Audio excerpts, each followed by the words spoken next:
Price the Lord. ದೇವರು ನಮಗೆ ಸ್ತೋತ್ರವಾಗಲಿ. ಬಿಡುಗಡೆ ಸಂದೇಶ ಕಾರ್ಯಕ್ರಮಕ್ಕೆ ನಾನು ನಿಮ್ಮೆಲ್ಲರನ್ನು ಯೇಸು ಕ್ರಿಸ್ತ ನಾಮದಲ್ಲಿ ಸ್ವಾಗತಿಸ್ತೇನೆ. ನಾವು ಪ್ರಾರ್ಥನೆ ಮಾಡೋಣ. ಪರಲೋಕದಲ್ಲಿರುವ ತಂದೆ ದೇವರೇ, ಯೇಸು ಕ್ರಿಸ್ತನ ನಾಮದಲ್ಲಿ ನನ್ನ ಪಾದ ಸನ್ನಿಧಾನಕ್ಕೆ ನಾವು ಬಂದಿದ್ದೇವೆ. ನಿನ್ನ ವಾಕ್ಯಗಳನ್ನು ಧ್ಯಾನ ಮಾಡೋದಕ್ಕೋಸ್ಕರವಾಗಿ ಈ ಸಂದೇಶವು ನಿನ್ನ ಪವಿತ್ರಾತ್ಮನಲ್ಲಿ ಅಭಿಷೇಕಿಸು. ಪವಿತ್ರಾತ್ಮನ ನಿನ್ನನ್ನು ಸ್ವಾಗತಿಸ್ತೇನೆ. ನಮ್ಮ ಒಳ್ಳೆಯ ಬೋಧಕನಾಗಿದ್ಕೊಂಡು ಇವತ್ತಿನ ವಾಕ್ಯದ ಮುಖಾಂತರ ನಿನ್ನ ಜನ ಸಂಗಡ ಮಾತನಾಡು. ಈ ವಾಕ್ಯಗಳ ಪ್ರತಿಯೊಂದು ಆತ್ಮಗಳಿಗೆ ಜೀವವನ್ನು, ಪ್ರೋತ್ಸಾಹವನ್ನು, ಭಕ್ತಿಯ ಅಭಿವೃದ್ಧಿಯನ್ನು ಮತ್ತು ಬಿಡುಗಡೆ ಉಂಟು ಮಾಡಿ ನಾನು ಬೇಡಿಕೊಳ್ತೇನೆ ಯೇಸು ಕ್ರಿಸ್ತನ ನಾಮದಲ್ಲಿ, ಆಮೇನ್. ಇವತ್ತಿನ ಧ್ಯಾನ ಮಾಡ್ತೇವೆ ಓಜೇಯನ ಪ್ರವಾದನೆ ಪುಸ್ತಕ 6ನೇ ಅಧ್ಯಾಯದಲ್ಲಿ 6ನೇ ವಾಕ್ಯ. ನನಗೆ ಯಜ್ಞವೂ ಬೇಡ, ಕರುಣೆಯೇ ಬೇಕು, ಹೋಮಗಳಿಗಿಂತ ದೇವಜ್ಞಾನವಿಷ್ಟ. ನೋಡ್ತೀವಿ, ಓಜೆ ಎಂಬ ಪ್ರವಾದಿಯು ಇಲ್ಲಿ ಈ ರೀತಿ ದೇವರ ಆತ್ಮನಿಗೆ ಮುಗ್ತಾ ಹೇಳ್ತಾನೆ, ನನಗೆ ಯಜ್ಞವೂ ಬೇಡ, ಕರುಣೆ ಬೇಕು, ಹೋಮಗಳಿಗಿಂತ ದೇವಜ್ಞಾನವಿಷ್ಟ. ಇವತ್ತು ದೇವರು ಈ ವಾಕ್ಯದ ಮುಖಾಂತರ ನಮ್ಮ ಸಂಗಡ ಏನು ಮಾತಾಡಿದ್ರೆ ನೋಡು. ಹೇಳ್ತಾ ದೇವ್ರತೆ, ನನಗೆ ಯಜ್ಞವೂ ಬೇಡ, ಕರುಣೆ ಬೇಕು, ಹೋಮಗಳಿಗಿಂತ ದೇವಜ್ಞಾನವಿಷ್ಟ. ಇದು ಏನು ಅರ್ಥ? ಯಾವ ರೀತಿಯಲ್ಲಿ ನಾವು ದೇವರ ಸನ್ನಿಧಾನಕ್ಕೆ ಯಾವ ರೀತಿಯಲ್ಲಿ ನಾವು ದೇವರಿಗೆ ನಮ್ಮ ಯಜ್ಞ ಸಮರ್ಪಿಸಬೇಕು, ಹೇಗೆ ಏನು ಎಂಬುದಾಗಿ ನಾವು ಕೆಲವು ಸಂಗತಿಗಳನ್ನು ಅತಿ ವಿವರವನ್ನು ನೋಡುವರಾಗಿದೆ ಪ್ರೇ. ನಾವು ಮೊದಲನೇ ಸಂಗತಿ ಆಗಿದೆ ಪ್ರೇ, ದೇವರು ಬೇಕು, ಅದೇ ನನಗೆ ಕರುಣೆ ಬೇಕು. ಕರುಣೆ ಬಗ್ಗೆ ನೋಡೋದಾದ್ರೆ ಪ್ರೇ, ಮೊದಲನೇ ಪಾಯಿಂಟ್, ಒಬ್ಬರನ್ನೊಬ್ಬರನ್ನು ಮನಪೂರ್ವಕವಾಗಿ ಶ್ರಮಿಸುವವರು ಆಗಬೇಕು. ಯಾಕಂದರೆ ದೇವರ ಸನ್ನಿಧಾನದಲ್ಲಿ ನಿಮ್ಮ ಪ್ರಾರ್ಥನೆ, ನಿಮ್ಮ ಉಪವಾಸ, ನಿಮ್ಮ ಎಲ್ಲ ಕಾಣಿಕೆ ನೀವು ಸಲ್ಲುವ ಮೊದಲು ದೇವರೇ ಬೇಕು. ನೀವು ಹೃದಯಪೂರ್ವಕವಾಗಿ ಒಬ್ಬೊಬ್ಬರನ್ನು ಶ್ರಮಿಸುವುದು ಅತಿ ಅಗತ್ಯವಾಗಿದೆ. ನಾವು ನೋಡ್ತೇವೆ ಮತ್ತಾಯನ ಸುವಾರ್ತೆ 5ನೇ ಅಧ್ಯಾಯದಲ್ಲಿ 21ರಿಂದ 24ನೇ ವಾಕ್ಯ ತನಕ, ನರತ್ಯ ಮಾಡಬಾರದು, ನರತ್ಯ ಮಾಡುವವನು ನಾಯಿ ವಿಚಾರಣೆಗೆ ಗುರಿಯಾಗುವನೆಂದು ಹಿರಿಯರಿಗೆ ಹೇಳಿದೆ ಎಂದು ಕೇಳಿದೆಯಷ್ಟೇ. ಆದರೆ ನಾನು ನಿಮಗೆ ಹೇಳುವುದೆಂದರೆ, ತನ್ನ ಸಹೋದರನ ಮೇಲೆ ಸಿಟ್ಟುಗೊಳ್ಳುವ ಪ್ರತಿ ಮನುಷ್ಯನು ನ್ಯಾಯ ವಿಚಾರಣೆ ಗುರಿಯಾಗುವನು. ನಾವು ನೋಡ್ತೇವೆ ಆಡಳಿಕೆಯಲ್ಲಿ 10 ಆಜ್ಞೆಗಳು, ಒಂದು ಆಜ್ಞೆ ಆಗಿತ್ತು ನರತ್ಯ ಮಾಡಬಾರದು ಎಂಬುದಾಗಿ. ಅದು ಯೇಸು ಕ್ರಿಸ್ತ ಈ ಆಜ್ಞೆಗೆ 3 ಆಜ್ಞೆ ಹೇಳ್ತೇನೆ ಅಂದರೆ, ತನ್ನ ಸಹೋದರನ ಮೇಲೆ ಸಿಟ್ಟುಗೊಳ್ಳುವ ಪ್ರತಿ ಮನುಷ್ಯನು ನ್ಯಾಯ ವಿಚಾರಣೆ ಗುರಿ ಆಗುವನು. ಹಾಗಾದರೆ ನಿಮ್ಮ ಪ್ರಾರ್ಥನೆ, ನಿಮ್ಮ ತರುವ ಎಲ್ಲ ಯಜ್ಞಗಳು ಅಥವಾ ನೀವು ತರುವ ಎಲ್ಲ ದಶಮಾಂಶ, ಕಾಣಿಕೆ, ದಾನ ಧರ್ಮಗಳು, ಉಪವಾಸ, ಪ್ರಾರ್ಥನೆ, ಸ್ತುತಿ, ಆರಾಧನೆ ಎಲ್ಲ ಯಜ್ಞದ ಸ್ವೀಕಾರ ಮಾಡಬೇಕಾದ್ರೆ ದೇವರೇ ಬೇಕು. ಮೊದಲು ನಿಮ್ಮ ಸಹೋದರನು ಮನಪೂರ್ವಕ ಶ್ರಮಿಸಿರಬೇಕು, ಯಾರ ಮೇಲೆ ಸಿಟ್ಟು ಮಾಡಬಾರದು ಎಂಬ ನಾವೆಲ್ಲ ನೋಡ್ತೇವೆ. ನಂತರ ನೋಡ್ತೇವೆ, ತನ್ನ ಸಹೋದರನ ನೋಡಿ ನೀಚ ಅನ್ನುವವನು ನ್ಯಾಯಸಭೆ ವಿಚಾರಣೆ ಒಳಗಾಗುವನು, ಮುರುಕ ಅನ್ನುವನು ಅಗ್ನಿ ನರಕ್ಕೆ ಗುರಿ ಆಗುವನು. ಆದ ಕಾರಣ ನಿನ್ನ ಕಾಣಿಕೆಯನ್ನು ಯಜ್ಞವೇದಿ ಹತ್ತಿರಿಗೆ ತಂದಾಗ ನಿನ್ನ ಸಹೋದರನ ಮನಸ್ಸಲ್ಲಿ ನಿನ್ನ ಮೇಲೆ ಏನೋ ವಿರೋಧವಿದೆ ಎಂಬುದು ನಿನ್ನ ನೆನಪಿಗೆ ಬಂದರೆ, ನಿನ್ನ ಕಾಣಿಕೆಯನ್ನು ಆ ಯಜ್ಞವೇದಿಯ ಮುಂದೆ ಬಿಟ್ಟು ಹೋಗಿ ಮೊದಲು ನಿನ್ನ ಸಹೋದರ ಸಂಗಡ ಒಂದಾಗು, ಆಮೇಲೆ ಬಂದು ನಿನ್ನ ಕಾಣಿಕೆಯನ್ನು ಕೊಡು. ಇಲ್ಲಿ ಯೇಸು ಅತಿ ಸ್ಪಷ್ಟಪಡಿಸಿದರೆ, ನೀವು ತರುವ ಪ್ರಾರ್ಥನೆ ಅಥವಾ ನೀವು ಮಾಡುವ ಉಪವಾಸ ಅಥವಾ ನೀವು ತರುವ ದಾನ ಧರ್ಮ ಅಥವಾ ದಶಮ, ಈ ಯಜ್ಞ ದೇವರು ಸ್ವೀಕಾರ ಮಾಡಬೇಕಾದ್ರೆ ಮೊದಲು ಹೇಳ್ತಾನೆ, ನಿಮ್ಮ ಹೃದಯದಲ್ಲಿ ಯಾರ ಬಗ್ಗೆಯೂ ಯಾವ ಸಿಟ್ಟು, ಕೋಪ, ದ್ವೇಷ ಇಟ್ಟುಕೊಳ್ಳದೆ, ಯಾರ ಮೇಲೆ ಸಿಟ್ಟುಗೊಂಡರೆ, ಯಾರ ಮೇಲೆ ಕೋಪ ಇದೆ, ಕೂಡಲೇ ಏನು ಮಾಡಬೇಕು, ಆ ಸಹೋದರನು ಆ ಗಂಡ ಹೆಂಡತಿ ಮಧ್ಯದಲ್ಲಿ ಮನಪೂರ್ವಕ ಶ್ರಮಿಸುವರಾಗಬೇಕು.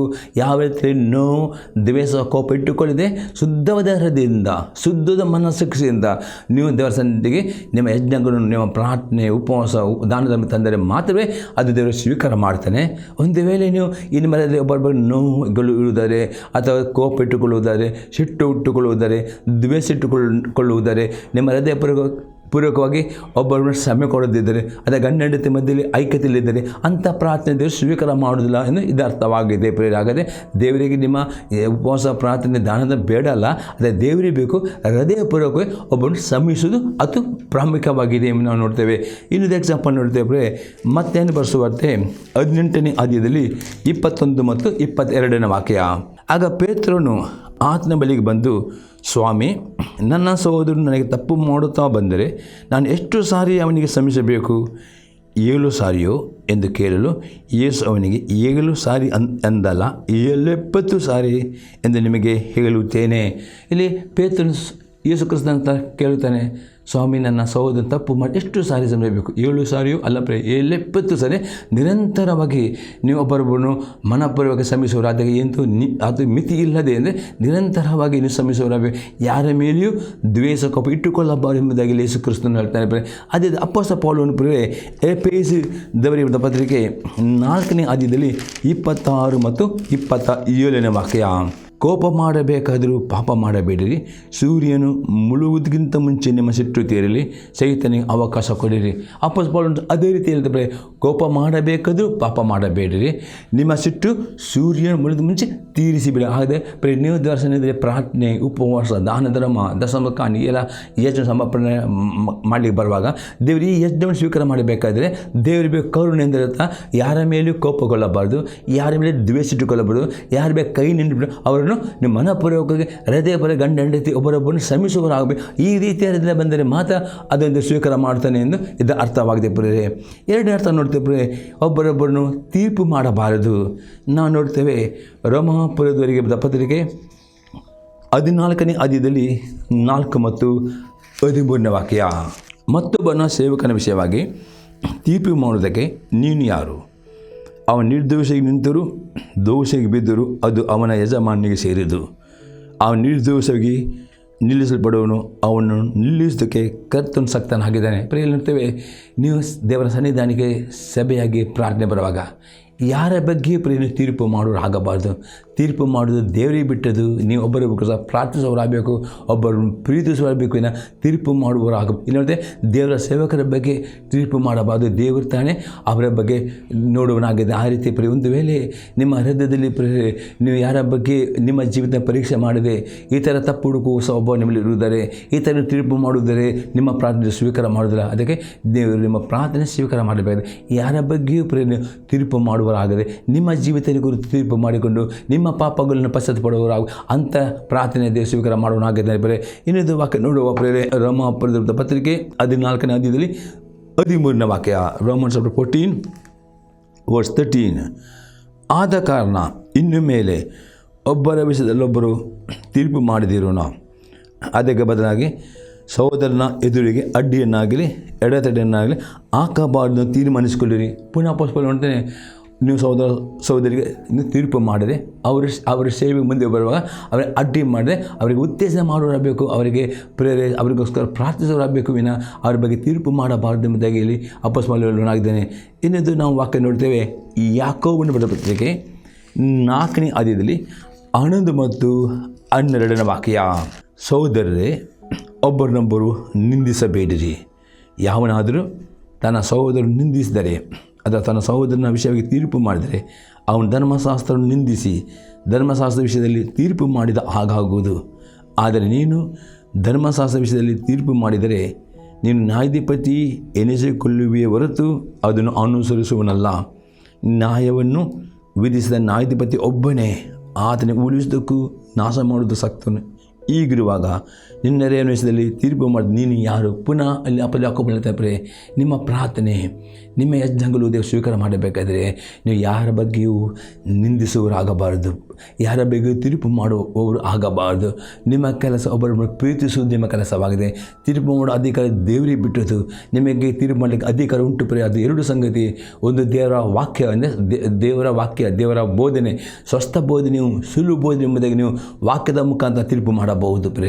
ಪ್ರವಾದನೆಗಳು ಬರುವಾಗ ಆ ಪ್ರವಾದನೆ ಸತ್ಯ ಪ್ರವಾದನೆಯು ಸುಳ್ಳು ಪ್ರವಾದನೆ ಎಂಬುದೇ ದೇವರ ವಾಕ್ಯದ ಪ್ರಕಾರ ತೀರ್ಪು ಮಾಡಬಹುದು. ಅದು ಬೇರೆ ವಿಷಯದಲ್ಲಿ ಯಾವ ಸೇವಕರ ಬಗ್ಗೆ ಆಗಲಿ, ಯಾವ ಸಭೆಯ ಬಗ್ಗೆ ಆಗಲಿ, ಯಾರ ಬಗ್ಗೆ ನೀವು ತೀರ್ಪು ಮಾಡೋರಾಗಬಾರ್ದು, ಯಾರ ಬಗ್ಗೆ ನೀವು ನಿಂದಿಸೋರಾಗ. ಈ ರೀತಿ ಪಾಪ ನಿಮ್ಮಲ್ಲಿ ಇರುವುದಾದರೆ ದೇವರಿತಾನೆ ಈ ನೀವು ತರೋ ಯಜ್ಞ ನನಗೆ ಬೇಡ, ನನಗೆ ಬೇಕು, ಈ ಕರುಣೆ ಬೇಕು ಎಂಬುದಾಗಿ ಇದು ಅರ್ಥವಾಗಿದೆ. ಅದು ಇನ್ನೊಂದು ಎಕ್ಸಾಂಪಲ್ ನೋಡೋಪ್ರೆ, ಲೂಕನು ಬರೆಸುವಾರ್ತೆ 18ನೇ ಅಧ್ಯಾಯದಲ್ಲಿ 9ರಿಂದ 14 ವಾಕ್ಯ.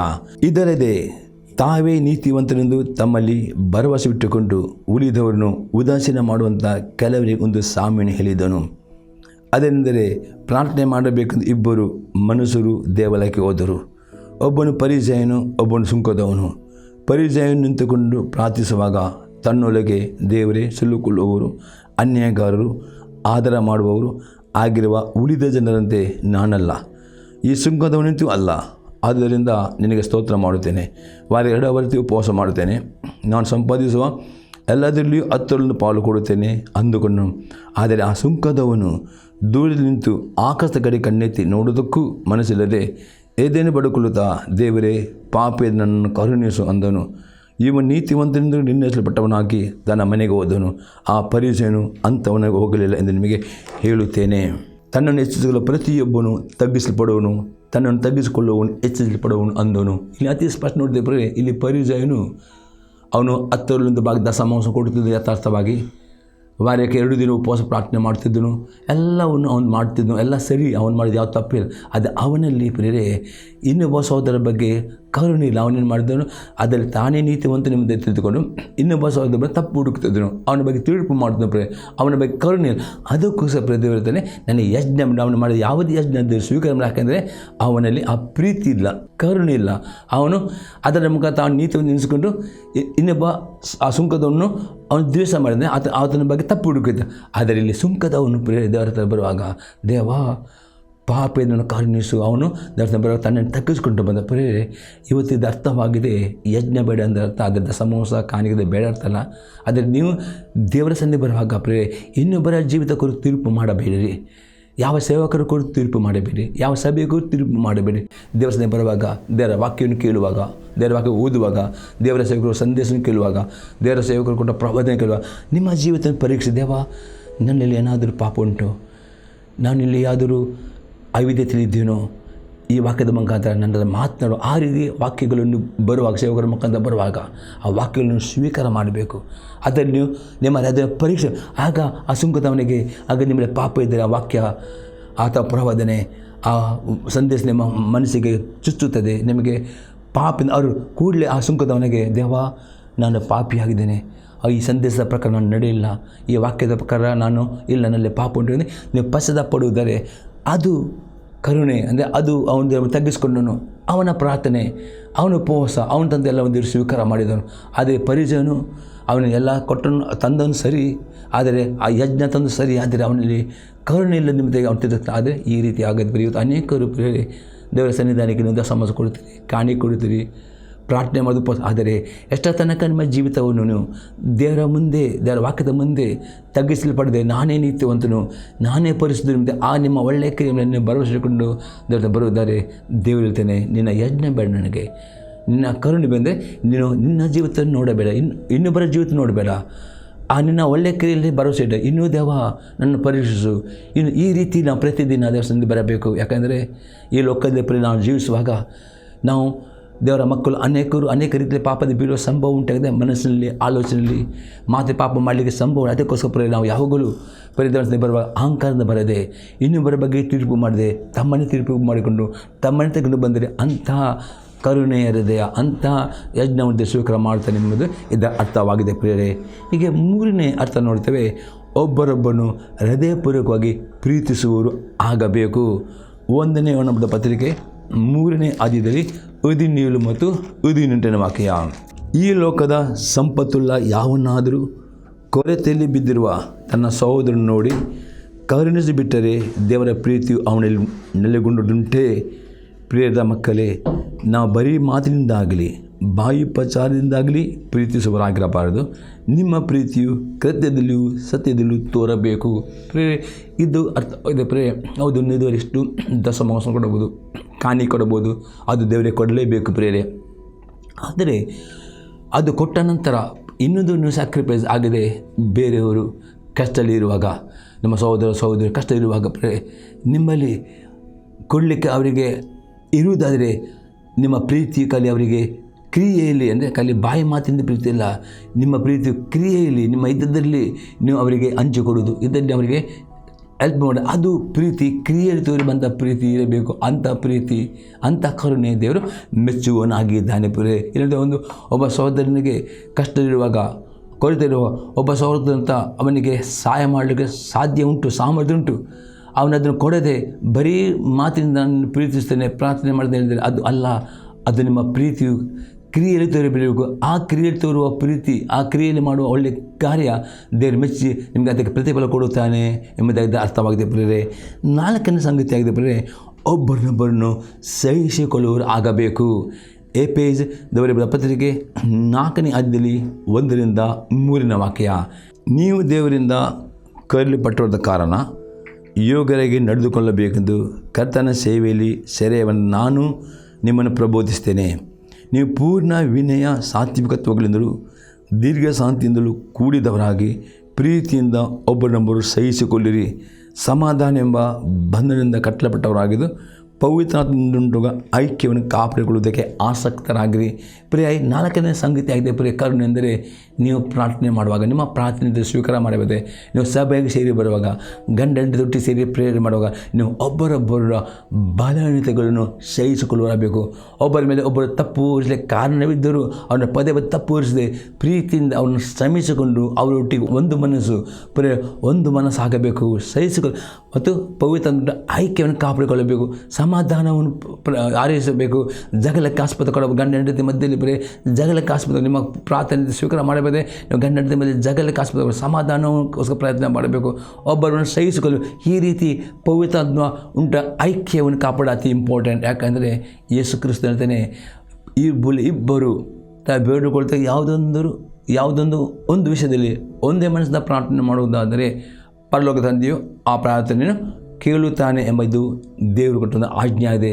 ಈ ಆಜ್ಞೆ ಪ್ರಕಾರ ಪ್ರಿಯರು ಗಂಡ ಹೆಂಡತಿಯಾಗಿ ಒಂದು ಮನಸ್ಸಿಗೆ ಪ್ರಾರ್ಥನೆ ಮಾಡುವಾಗ, ಸಭೆಗೆ ನೀವು ಪ್ರಾರ್ಥನೆ ಮಾಡುವಾಗ ಪ್ರಿಯರೇ, ನೀವು ಒಬ್ಬರೊಬ್ಬರ ಬಲಹೀನತೆ ನೋಡದೆ ಒಬ್ಬರೊಬ್ಬರನ್ನು ಸಹಿಸಿಕೊಂಡು ಐಕ್ಯತೆಯನ್ನು ಸಮಾಧಾನ ಕಾಪಾಡಿಕೊಂಡು ಪ್ರಾರ್ಥನೆ ಮಾಡಿ ಆ ಪ್ರಾರ್ಥನೆ ಸ್ವೀಕಾರ ಮಾಡುತ್ತಾನೆ. ಅದೇ ಬದಲಾಗಿ ನೀವು ಒಬ್ಬರೊಬ್ಬರನ್ನು ತಪ್ಪು ಹುಡುಕುತ್ತಾ ಒಬ್ಬರೊಬ್ಬರ ಸಂಗಡ ಜಗಳ ಇದು ಮಾಡಿಕೊಂಡು ಆ ಐಕ್ಯತೆ ಇಲ್ಲದೆ ಆ ಪ್ರಾರ್ಥನೆ ಸ್ವೀಕಾರ ಮಾಡಿದ್ರೆ ಐಕ್ಯತೆ ಇಂಪಾರ್ಟೆಂಟ್ ಆಗಿದೆ. ಪ್ರಿಯ ದೇವರು ನಮ್ಮನ್ನು ಆಶೀರ್ವಾದ ಮಾಡಬೇಕು. ಅದು ಇನ್ನೊಂದು ಎಕ್ಸಾಂಪಲ್ ಉಂಟು ಪ್ರಿಯ.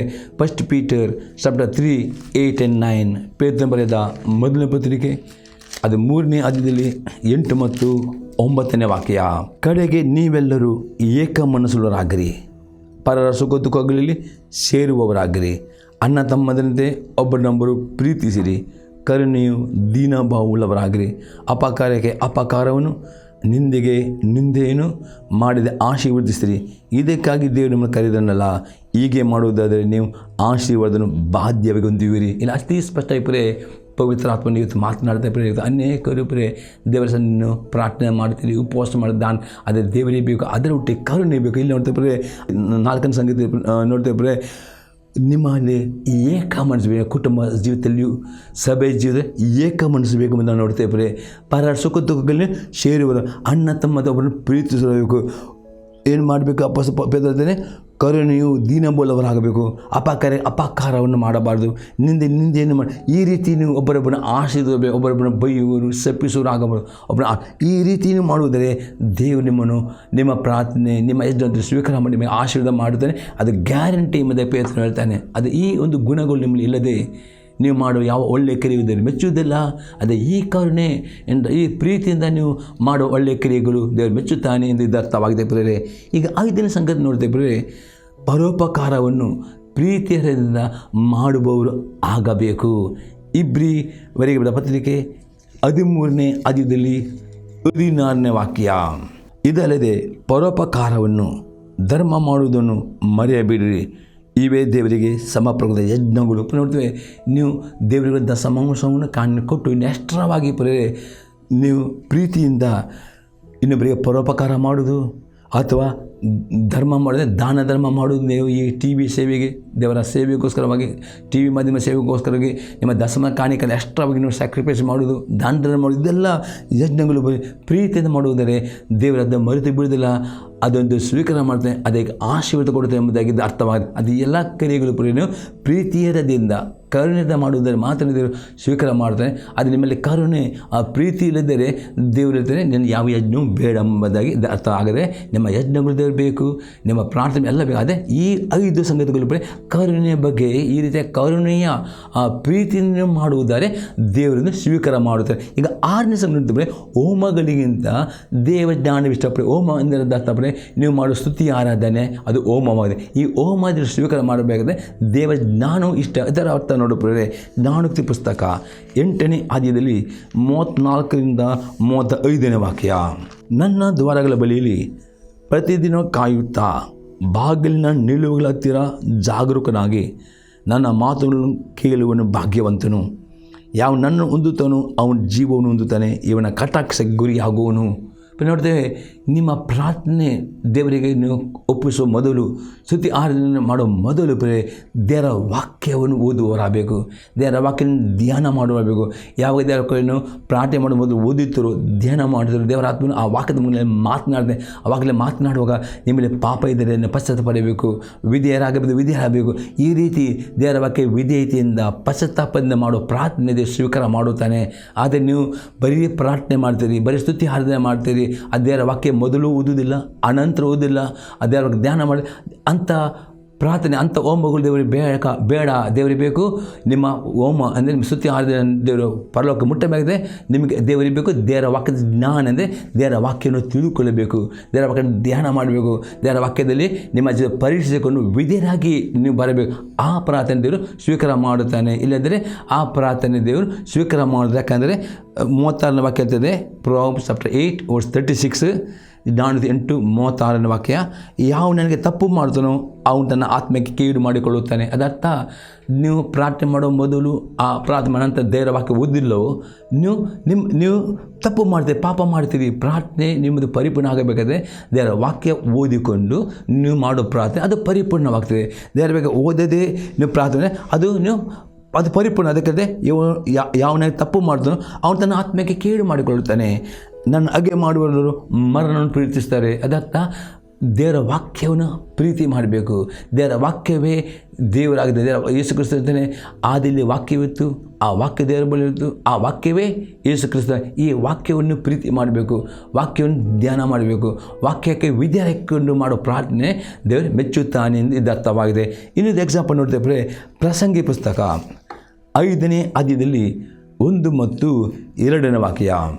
ದೇವಸ್ಥಾನಕ್ಕೆ ಹೋಗುವಾಗ ನಿನ್ನ ಹೆಜ್ಜೆಯನ್ನು ಗಮನಿಸು, ಮೂಢರ ಯಜ್ಞಕ್ಕಿಂತ ಸಾನ್ನಿಧ್ಯಕ್ಕೆ ಬಂದು ಕಿವಿಗೊಡುವುದು ಲೇಸು, ಮಾಡುವುದು ಅಧರ್ಮವೆಂದು ಮೂಢರಿಗೆ ಗೊತ್ತೇ ಇಲ್ಲ. ಬಾಯಿ ದುಡುಕಬೇಡ, ದೇವರ ಮುಂದೆ ಮಾತನಾಡಲು ನಿನ್ನ ಹೃದಯದಲ್ಲಿ ಆತುರ ಪಡದಿರು. ದೇವರ ಆಕಾಶದಲ್ಲಿದ್ದನಲ್ಲವೇ ನಿನ್ನ ಭೂಮಿ ಮೇಲಿದ್ದಿ, ಆದ ಕಾರಣ ನಿನ್ನ ಮಾತುಗಳು ಕೊಂಚವಾಗಿರಲಿ. ಇಲ್ಲಿ ಅತಿ ಸ್ಪಷ್ಟವಾಗಿ ಸೊಲೊಮೋನ ಹೇಳ್ತಾನೆ, ಪ್ರಾರ್ಥನೆ ಮಾಡಲಿಕ್ಕೆ ಹೋಗುವಾಗ, ಸಭೆಗೆ ನೀವು ಹೋಗುವಾಗ ನಿಮ್ಮ ಹೆಜ್ಜೆಯನ್ನು ಗಮನಿಸು ಎಂದರ್ಥವಾದ ದೇವರು ಎಲ್ಲಿ ಏನಿರ್ತಾನೆ, ಮೂಢರ ಯಜ್ಞಕ್ಕಿಂತ ಸಾನ್ನಿಧ್ಯಕ್ಕೆ ಕಿವಿಗೊಡುವುದು. ಅದರ್ಥ ನೀವು ಪ್ರಾರ್ಥನೆ ಮಾಡುವಾಗ ನೀವು ಮೂಢರಾಗಬಾರದು. ಅದರ್ಥ ನೀವು ದೇವರ ವಾಕ್ಯನ ಓದದೆ, ದೇವರ ವಾಕ್ಯನ ಧ್ಯಾನ ಮಾಡದೆ, ಅದು ನಿಮ್ಮ ಪಾಪವನ್ನು ಅರಿಕೆ ಮಾಡದೆ ಮಾಡೋ ಪ್ರಾರ್ಥನೆ ಅದು ಮೂಢರ ಪ್ರಾರ್ಥನೆ ಆಯ್ತೆ. ನಿಮ್ಮ ಪ್ರಾರ್ಥನೆ ದೇವರು ಸ್ವೀಕಾರ ಮಾಡಬೇಕಾದ್ರೆ ಮೊದಲು ನೀವು ಸ್ವಲ್ಪವಾದರೂ ದೇವರ ಬಗ್ಗೆ ಓದುವವರಾಗಬೇಕು, ಧ್ಯಾನಿಸುವವರಾಗಬೇಕು. ಅದು ಓದುವಾಗ ಪವಿತ್ರಾತ್ಮ ಅಂತ ದೇವ ನನ್ನ ಹೃದಯವನ್ನು ಈ ವಾಕ್ಯದ ಮುಖಾಂತರ ಪರೀಕ್ಷಿಸು, ನನ್ನ ಹೃದಯ ವಾಕ್ಯವನ್ನು ಶೋಧಿಸು, ಯಾವುದರಲ್ಲಿ ಪಾಪ ಇದ್ದರೆ ಅವಿಧೇಯತೆ ಇದ್ದರೆ ನನಗೆ ತೋರಿಸಿಕೊಡು ಎಂಬುದಾಗಿ ಈ ಪ್ರಾರ್ಥನೆ ಮೂಲಕ ದೇವರ ವಾಕ್ಯ ಓದುವಾಗ ದೇವರ ಆತ್ಮನು ನಿಮ್ಮಲ್ಲಿ ಪಾಪ ಇರುವುದಾದರೆ ಆ ವಾಕ್ಯದ ಮುಖಾಂತರ ಎಚ್ಚರಿಸ್ತಾನೆ.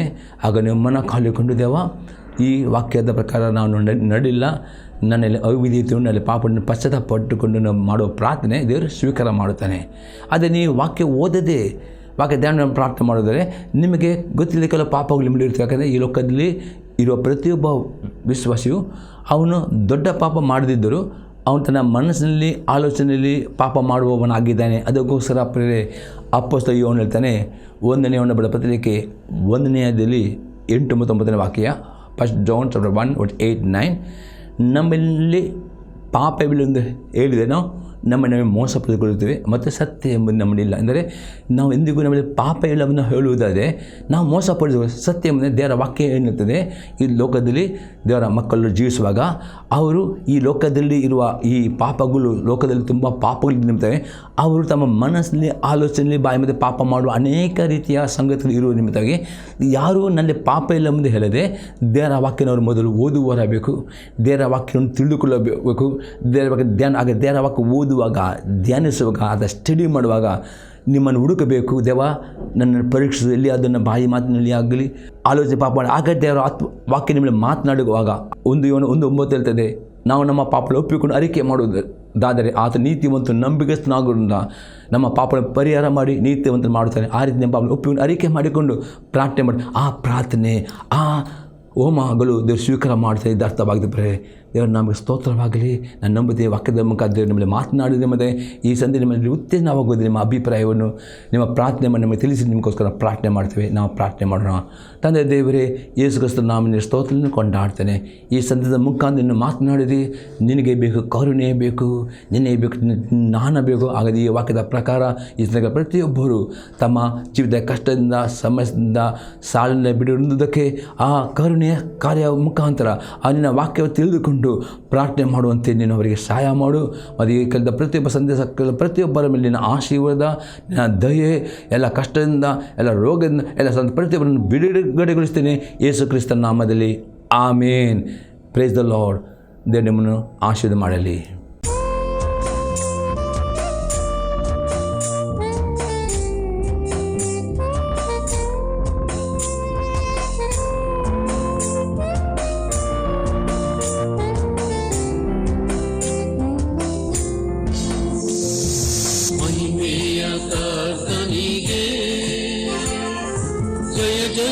ಜಯವೆನ್ನಿರಿ, ಜಯ ವೀರ ದೇವನಿಗೆ ನಿತ್ಯ ಸ್ತುತಿ